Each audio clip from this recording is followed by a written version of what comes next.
Yo guys! Recently KZ reached out to me and offered to send me one of their new TWS's, which is the KZ VXS. Today I'll be reviewing it after using it as my daily driver TWS for the past 2 weeks. Before this review, I just want to thank KZ for sending this pair of TWS to me, but as usual, it will be an unbiased review and all of my opinions will be my true opinions, no sugarcoating. Starting from the unboxing, the box is fairly plain, just the normal white KZ packaging. Inside you'll find the TWS case, protected with this clear film so that the acrylic glass thing doesn't scratch. And under this plastic TWS case holder thing, there will be a short USB-C charging cable, an extra set of ear tips, so it comes with 3 sets in total, all different sizes. 1 set is already on the TWS and 2 more are in this plastic bag. Then finally we have the manual book. Okay, it's half in Chinese. One side is in Chinese and the other side is in English, so won't be a problem for English speakers. Something weird I found was that in this manual booklet, they taped over one of the labels, and under it says KZ VX10 Pro, so I'm guessing this was meant to be a successor to the KZ VX10, because the case also looks pretty similar, but instead they decided to name it the VXS.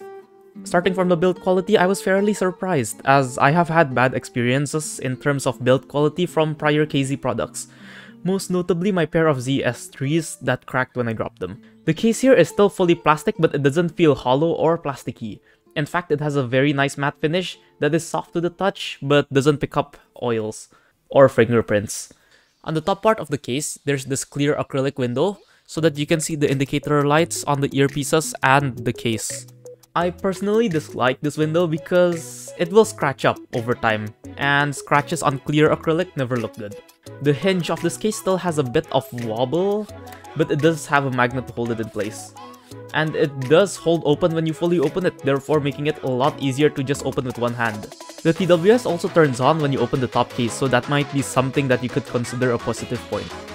The weight of the earpieces are 6 grams each, and the case itself is 44.2 grams. The earpiece is made out of a few different materials, with a metal and plastic faceplate, a metal nozzle, and a fully plastic inner housing.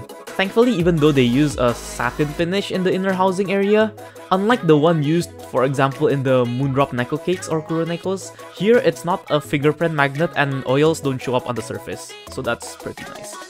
As for fitment in ear, this pair has a very snug fit with good noise isolation. It's not a deep fitment like, for example, on the Moondrop Sparks, therefore the noise isolation is also not as strong. Personally, since my use case for TWS is for outdoor and commuting, I prefer to have less noise isolation so I can still hear the outside noises. But if you just want to shut out all those external noises, then this might be a positive point for you. The ear tip that comes with the TWS are a set of standard generic silicone tips that you get with other KZ IEMs. Next, I want to discuss the connectivity. They use Bluetooth 5.2 with a Qualcomm QCC340 chip. They claim that it should have a stable connection, but I still experience stutters and pops every once in a while, similar to almost every other TWS when placed in a high radio traffic environment. The codec they use is aptX with a max bitrate of 24 bits and a max sampling rate of 48 kHz. To pair the set with your device, you just have to hold the button on the case until the earpieces light up. Once they start flashing, they should appear on your phone and you can pair them using Bluetooth. One of the unique things about this set of TWS is that the earpieces connect to your phone independently. So if, for example, you want to put one away and just use one of the earpieces, normally it would disconnect for a while before connecting again.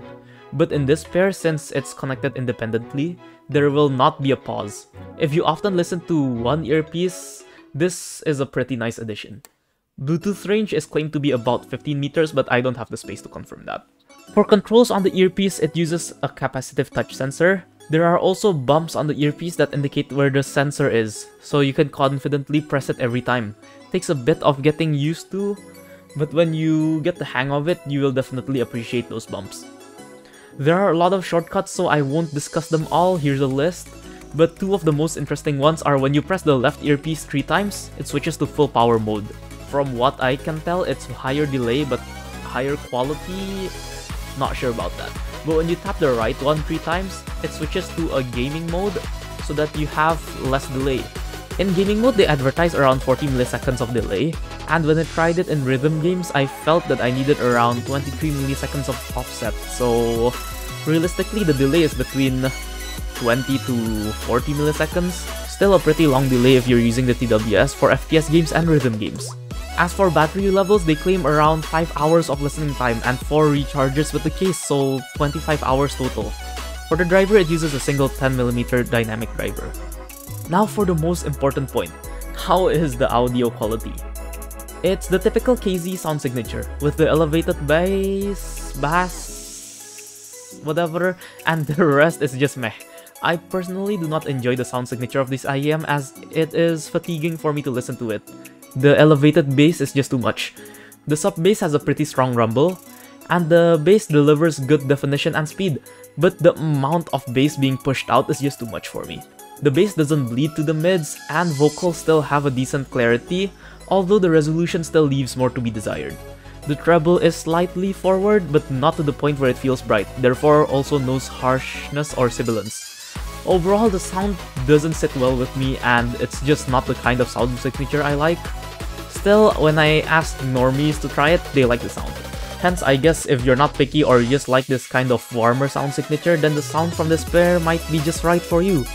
In the same price bracket, I would much prefer the sound from the Kuroneko. As for the soundstage, it's decently wide and what I would expect to get in this price bracket. The clarity is lower than what I would prefer, and the imaging is good, to say the least. I mean, if you're gonna use this for mobile gaming, then by all means, this is a good pair of TWS. As to what genre of music it excels in, it's an all-rounder. It doesn't sound particularly good in any genre, but it also doesn't sound bad in any. Overall, I like this TWS, but I'm still not gonna make it my daily driver as the sound is a bit fatiguing for me to listen to.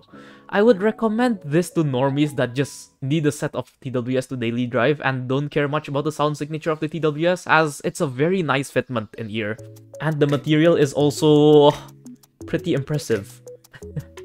I would also recommend this to other people that are looking for this specific sound signature in this price bracket. For the price range it is in, I think this TWS performs pretty well. I do not recommend this to users that prefer balanced or neutral sound signatures, as the elevated bass in this might give you fatigue as I experienced. Okay, that is all for this video. I hope that you enjoyed it and it was useful to you. Please leave a sub if you enjoyed my style of reviewing, and might as well click the bell icon to stay updated below. I would also appreciate a thumbs up, because that would help with the performance of this video, and if you have any questions, you can either leave them in the comments or join our Discord server, link is in the description. Or every once in a while, I'll also be live on Twitch at RainKawaii, so if you wanna ask me some questions, you can go down there. Thank you for watching till the end, and see you in the next video. Bye bye!